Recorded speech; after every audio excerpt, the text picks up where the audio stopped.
Assalamualaikum warahmatullahi wabarakatuh. Sampurasun wargi dulur baraya sadayana tepang danguri sareng simkuring Mang Ian Kidemang Gunung Halu dia geningan anu kasep sa Indonesia cek mah eta oge nya dina acara anu maneh nyaeta dongeng Sunda. Dongeng zaman kiwari ala kiwari anu nyarioskeun lalakon kahirupan mangsa bihari atanapi kabaheulaan. Kumaha dararamang palawargi sadayana atuh mugi aya dina ginanjar kawilujengan rahayu berkah salamet amin ya Allah ya robbal alamin. Dina waktu ieu simkuring sejanraskeun hanca anu katunda dina pedaran dongeng anu judulna Ratu Jin Toloheor bagian anu ka-salapan. Ieu panginten pengulangan tina channel YouTube-na Kisah Tanah Sunda nya. Panginten benten suasana gitu. Janten dirarapi deui dongeng-dongeng simkuring teh dina channel YouTube-na Dongeng Sunda Mang Ian ke ngempel di dieu kitu nya. Kumaha atuh salajengna ilalakon Ratu Jin Toloheor teh ulah ka mana-mana tetep manco di channel YouTube-na Dongeng Sunda Mang Ian. Namun satacana dilajeng kade ulah hilap nu tacan subscribe kana YouTube-na simkuring nya we engal ieu Dongeng Sunda Mang Ian mangga di subscribe heula supados tiasa kenging notifikasi kanggo setiap jejer carita nu salajengna oge nu sanesna. Anu parantos subscribe simkuring ngahaturkeun ibu nuhun laksa ketika bingahan atau mugi ya sing tiasa janten rencang nu ngahibur ka palawargi sadayana. Kamu ibu-ibu beri masaknya segegerohna, kamu bapak-bapana bari nyantai nyikopai siapkeun cikopina nya. Dina wengi ayeuna mah subuh paintennya dina waktu saya nama ieu ngarencangan santap saurna ka palawargi sadayana nya.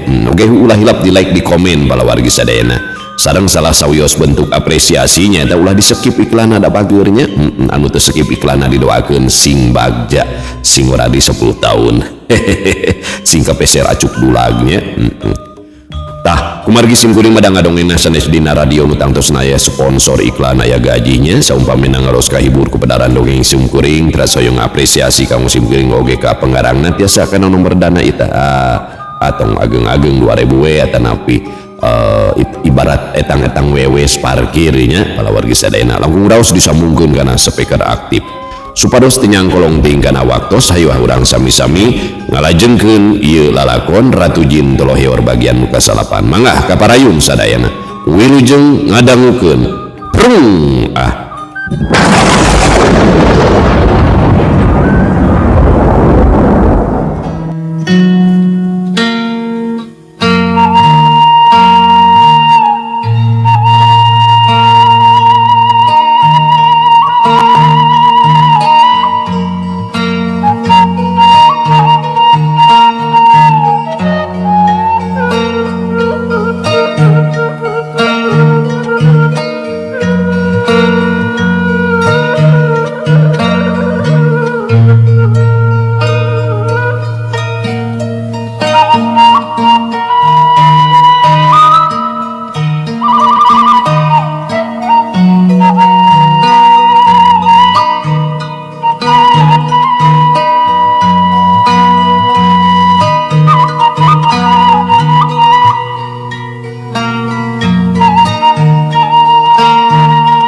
Lila di antarana kadenge sorarketna palupuh anu kajejeg ku suku nyimimi kadinya kairing ku ambu esin barang serog kahareupeun duanana Jang Ahmad tangka buncelik panona molotot neuteub ka nyimimi meh teu ngiceuk nyata pisan omongan adina Jang Sugi lamun nyimimi mibana rupa geulis nanding widadari. Ari Jang Sugih ukur seuri leutik ningali ketak lanceuk na anu ukur coloh kembang kadu teh Jang Sugih ngarasa meunang bisa ngabuktikeun sagala omongan manehna ka Jang Ahmad. Ratu Arum jeung Amu Esin gugek dari yuk. Aturan Nyai, akang pun sugih cek Jang Sugih nyolongkrong ngajak sasalaman. Jang Sugih ka Nyi Mimi mah kurang wau tapi remen ari ningali mah. Aturan Kang.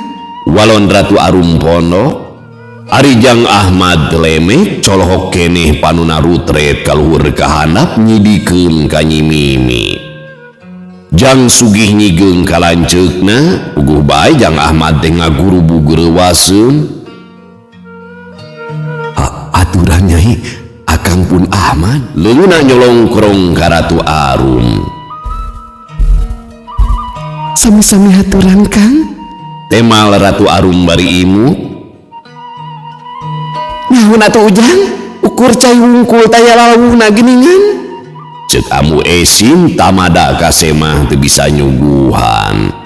Ih, keun wios ambu, saki oge tos cekap. Temal Jang Sugih bari manggut. Kaleresan Nyai teu nuju angkat-angkatan. Cek Jang Sugih muka wangkongan ka Nyi Mimi. Angkat ka mana? Abi mah ukur ka kebon sareng Nyi Iting. Kalan-kalan mapai sampalan ngasrukan balang mundur lalabrumah Kang. Walon Ratu Arum ngomongna adabna keraanan sabab manehna teh keur aya di alam manusia kudu bisa tapa-tapa. Ku kersaannya keur geulis teh mata kayung yun. Saleresna pun Kang ka dieu teh gaduh perkawis anu bade didugikeun ka salira Nyai. Namung ieu mah sase bae ngawangkongna. Ceuk Jang Sugih deui bebeja ka Nyi Mimi lamun manehna boga maksud ka Nyi Mimi. Ari Jang Ahmad teu milu cumarita dumadakan asa heurin kuleta kaburu eleh babar kasima kunu geulis. Mangga baik geura balaka. Namun saumpamina nyambit perkawis laki rabi atanapi papacangan mah hapunten abdi mah moal nampi Kang. Margi abdi hoyong amangan kene alim katalian ku sasaha. Mugia kahartosna Kang. Ratu Arum tog moal pisan ngomongna lantaran anu daratang ka imahna teh lolobana ngarajakan kawin. Sanes perkawis eta Nyai. Margi pun Kang mah tos gaduh bojo. Pon kitu deui pun raka. Sok sanaos da acan nikah oge. Ka istrina ieu mah kirang moher alias kebluk. Ceuk Jang Sugih bari ngareret ka lanceukna. Puguh bae Jang Ahmad teh beungeutna bareubeuh panuna muncereng ka adina. Ratu Arum ukur ngabelenyeh seuri. Ujang, ambo mah arek kacai heula ieu teh. Pek bae cing jarang jonda aya si Nyai nya. Cek amu Esin bari cengkat. Mangga ambo. Temal Jang Sugih. Ke, ari ieu cau saha ambo? Cek Ratu Arum, manehna kakarek apal lamun di dinya teh aya cau tanduk dua turuy. Canakna Jang Ugi eta teh Nyai. Sok kadinya, amu kaca heula nya. Amu Esin ngagejlig kaluar bari ngelek wadah. Ari Ratu Arum kumetap ningali cau tanduk anu sakitu umyang koneng. Kang, ditampi cauna nya? Cek Ratu Arum teh era kusemahna kedewek bae ngahanca cau tanduk bangun anu kokomoan. Jang Sugih ukur silih reret jeung lanceukna tapi bisa ngamaklum kana polahna Nyi Mimi.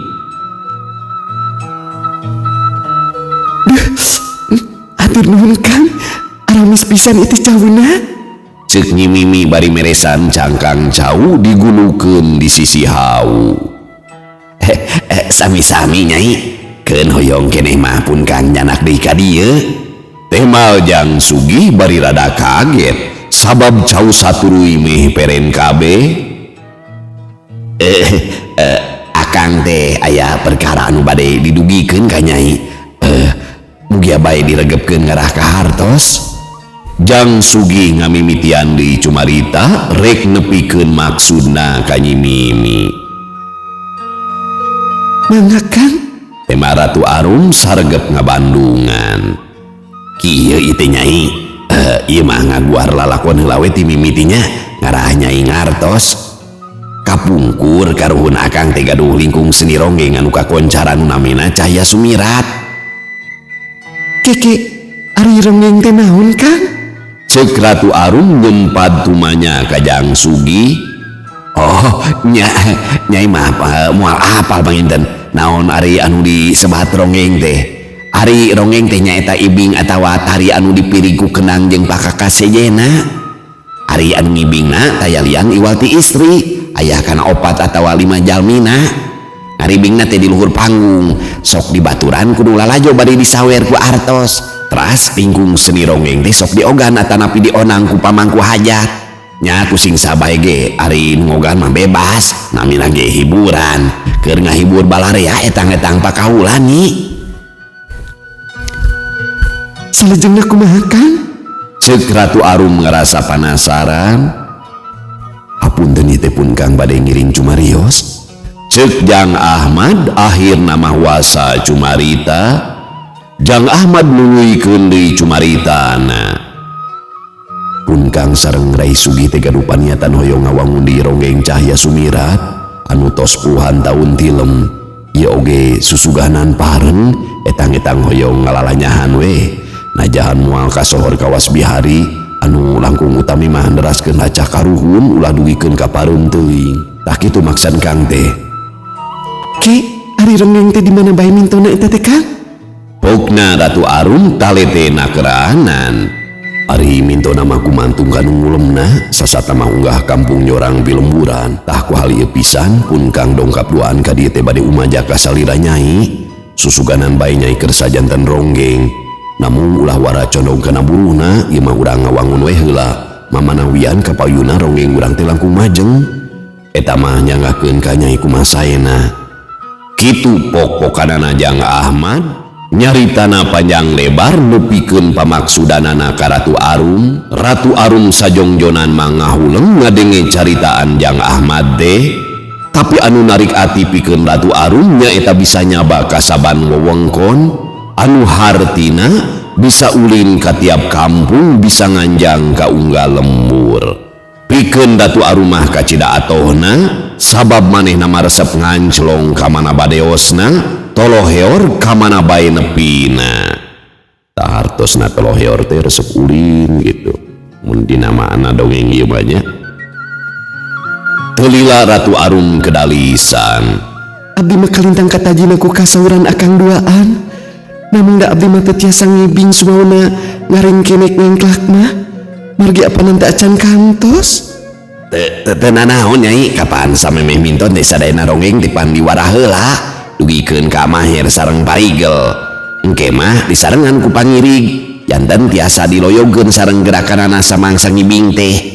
Ceuk Jang Sugih milumairan caritaan lanceukna. Kartos pisan Kang, janten kumaha salajengna? Ratu Arum tumanya deui. Mun kinten-kintenna salira nyai keur sakitu janten ronggeng. Cek Jang Ahmad nutup antep ka Ratu Arum. Kanggo abdi mamangga teh teuing sedang ngiringan bae. Temal Ratu Arum teu loba pamikir. Nuhun-nuhun pisan nyai, engkang duaan bingah pisan ngadanguna. Keun ari tempat kanggo latihan mandi dieu bae. Maksad teh di bumi pun rai di lembur nagrak. Pakakas pangirig tos aya titinggal pun aki kanggo ronggeng anu sanesna mah gampil kantun milarian. Sakali deui atuh nuhun pisan nyai. Jang Ahmad jeung Jang Sugih kacidang ngarasa bungahna ngadenge ngimimidaikeun jadi ronggeng teh ari soal teu bisa ngibing mah bisa diwarah nepikeun ka bisa. Ari Ratu Arum harita teh keur ngemat pangawasana nyipta jeung nyurupkeun gerakan ibing kana dirina. Kangaranan Ratu Jin atuh bisa mancala sakahayang bisa ngawujud sakarep ingsun. Hapunten nya Kang, abdi bari nyobian ngaring kenek ibing ronggeng. Cek Ratu Arum bari nangtung. Jang Ahmad jeung Jang Sugih silih reret teu wani cumarita ukur neuteub kanu nangtung dariukna ngagaleser mere lolongkrang ngarah lalega. Ratu Arum nangtung ajeg lalaunan sukuna teh ngageser kawas rek masang kuda-kuda awakna didoyongkeun marengan kadua leungeunna anu maleber. Rengkene Ratu Arum teh ngibing ronggeng gerakan ibingna teh kacida lincahna Awakna lalu samangsa ngigel najan teu make pamirig tapi mincak kana wirahmana. Awak anu sampulur gademol teh ngagitek imbit meri rindat panona matak tibelat marengan imut pangirutna ngabelenyeh matak buruy. Sok komo sawaktu ngagiang panggal mungi imbit teh muter ngaced kawas dicentok-centok awakna centang bari leungeunna meber kawas julang ngapak. Panona semu meletet badis nganti pamahugi matak deung duleueun anu nenjo. Jang Ahmad jeung adina Jang Sugih panona nepikeun ka barun celik atuh neuteup ngibing ngadadak awakna pating sariak hate pating serede teu pugu. Komo Jang Ahmad mah sungutna nepikeun ka calawak ari ti korona lok-lokan kawas londo. Adi lancek ukur gogodeg bari kumecerek ngarasa kataji ku ibingna Ratu Arum. Ratu Arum geus rengse tina ibingna gek diuk deui dina sama. Hapunten abdi mung tiasa sakitu Kang. Ceuk Ratu Arum bari imut. Ningal kieu mah mata kaedangan anu nempo atuh Nyai. Kacida hadena eta ibing teh. Teu sangka Nyai geus parigel pisan dina igel tarina geuningan. Temal Jang Sugih bari mencetan tarangna awahing ku bingung teu boga panyangka lamun Nyi Mimi teh geus mahir pisan dina ngibingna. Sok padahal Nyi Mimi ngomongna teu apal perkara ronggeng tapi buktina geuningan geus parigel pisan. Engkang masa ngimpi teh ningali ibing Nyai anu sakitu hadena.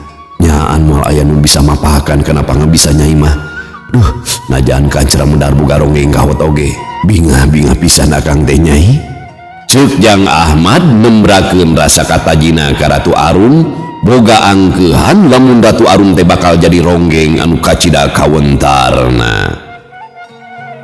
Jang Ahmad oge hatena mah ngarasa helo sabab anu pajar teu apal perkara ronggeng tapi geus mahir dina ibingna. Atur nuhun upami ka anggo mah saterusna kumaha Kang? Ceuk Ratu Arum hayang apal. Sarantos waktos margi akang sareng Kilanceuk teh bade badanten heula ieu teh. Utamina mah perkawis pakakas pangirig anu kedah dikunjalan ka dieu nyaeta ka bumi engkang. Engke saparantos rengse mah tangtos engkang ka dieu deui nyaeta nepangan Nyai. Temal Jang Sugih minta waktu keur nyiapkeun sagala rupana ka asup ku kunjal pakakas pangirig ka imahna. Mangga Kang, eta mah teu langkung engkang duaan. Ceuk Ratu Arum beungeutna marah mai awahing ku bunga. Sanes kirang sono ieu teh Nyai. Engkang duaan bade badanten heula nu langkung paos di rorompok. Engkang duaan seja pamit. Ceuk Jang Ahmad bari nyolong krong ngajak sasalaman. Kitu deui Jang Sugih sarua sasalaman ka Ratu Arum. Mangga dikantun heula Nyai. Ceuk Jang Sugih bari manggut. Mangga Kang, wilujeng. Temal Ratu Arum bari gugupai. Jang Ahmad jeung Jang Sugih arimit ninggalkeun imah Ratu Arum.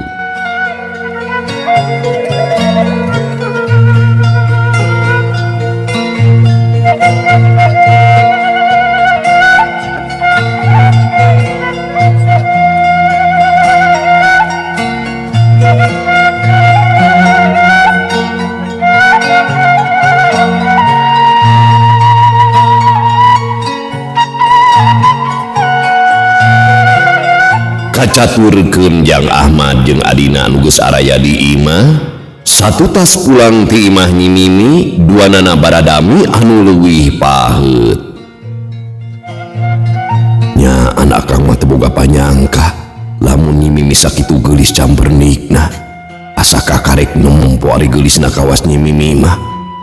Ceuk Jang Ahmad teu boleh gogodeg saking katajina ku tangtungan Nyi Mimi. Mata karita abdi kantos ngawakca ka akang geuningan. Nyi Mimi geus jadi catur urang lemur jadi carita balarea teh. Nya eta ku kagelisanana nu nanding widadari ceuk sakaol mah. Temal Jang Sugih bari nyerengeh seuri kagugu ku omongan lanceukna. Nya satadina akang teh teu ngaduga kalebadinya Kangaranan awewe geulis mah geus tangtu kitu ilaharna. Tapi samangsa tepung jeung jenis nama kaceda bedana jeung geulis awewe pada umumna. Geus teu bisa ngomong di we akang magi. Pokona mah urang gagancangan lah ngawangun deui lingkung seni ronggeng. Tapi urang make ngaran anu anyar ulah Cahya Sumirat. Kitu pok-pokanana Jang Ahmad kahudang sumangetna pikeun ngawangun deui ronggeng ditinggal karuhuna. Jang Ahmad geus boga payakinan ku ayana Nyi Mimi anu jadi ronggengna geus pasti bakal mawa nanjeur ka lingkung senina. Nya satuju pisan Kang, leuwih gancang leuwih hade pikeun urang karinyangan dongeng anu sejenna we minang kapanambahna mah lantaran dongeng kojo mapan geus aya Nyi Mimi. Tah di lemur urang teh aya gadis ngaranna teh Yuyuk mah tah lamun urang jadikeun dongeng. Eta mah cocokna jadi tukang kendang Kang. Manya tukang kendang atawa tukang tarompet kumaha tah? Cocok eta mah. Ngan abdi mah asa helok Nyi Mimi di mana diajarna nya. Nepikeun ka bisa mahir ngibing eta.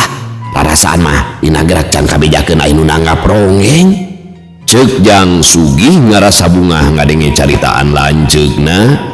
Tapi Jang Sugih oge ngarasa panasaran sabab Nyi Mimi teh geus mahir dina ibing ronggeng. Sok padahal di lemur nagrak taya nu kabejakeun bisa ngaronggeng samalah mah anu nanggap ronggeng oge can kungsi kabejakeun pernah aya di lemur nagrak. Mata kieu geus jadi milik urang duaan gi. Cunuk waktuna Cahya Sumirat medal deui. Tapi akang moal make ngaran Cahya Sumirat lantaran eta ngaran teh geus ngahiji jeung aki urang. Kawentar dina mangsa bihari. Akang geus boga ngaran sorangan pikeun lingkung senina nyaeta mapag balebat. Mugi acing tereh ka Jojo kilang bara bisa mapakan kawentarna kawa Cahya Sumirat mah. Eta ngaran teh kacida hadena Kang. Awas sumanget oge harepan anyar. Tah ti mimiti poe isukan pakakas pangirig urang mimiti kunjalan ka dieu. Sakalian nepungan para nayaga ka imahna. Urang kumpulkeun we incu-incunan nayaga nu kungsi babarengan jeung aki urang.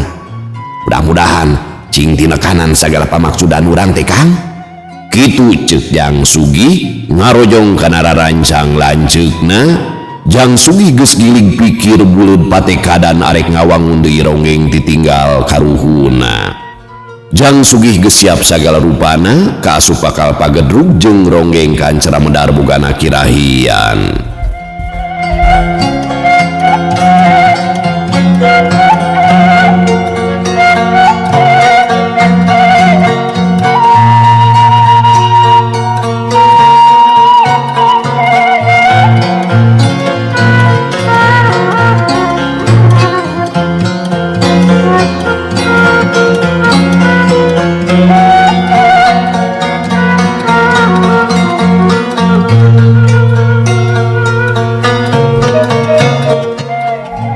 Kacaturkeun deui kayaan di nagara jin Cakrabuana tisaprak jeung karna Prabu Sanghyang Wisesa sareng Prameswarina Den nyimas pohaci ka nagara Kandaga.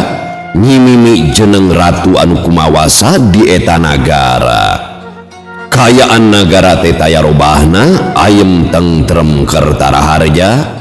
Nyi Mimi geus teu hauk deui kawas mimiti samangsa datang ti alam manusia tapi geus kacida robahna. Beungeutna bersih bodas nyacas nyaeta kuminengna mani di tirta mani. Leuwihna ti eta tara kapentrang di Nyi Mimi teh ku panon poe. Nyi Mimi kacida senangna ti mimiti hudang sare nepikeun ka sare deui teh aya nu ngawulaan. Lamun aya urusan anu berat mah geus jadi tanggung jawab patihna nyaeta Raden Manggala. Para dayang katut para emban beki ala jerih karatuna anu miboga sikep wijaksana tara gampang ahmak mun seug maranehna nyieun kasalahan teu babari nibankeun hukuman satungtung bisa keneh digeuing. Tapi kangaranan manusia najan hirup geus ngahnang-ngahning oge anger bae sok inget kasarakan.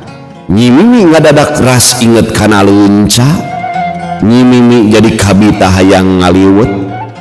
Sono berenang ngaredok leunca. Terus asin peda dicoelkeun kana sambel. Pokona mah dari geus jadi ratu mah eueuh karedok leunca, eueuh dahareun-dahareun model di lemur teh.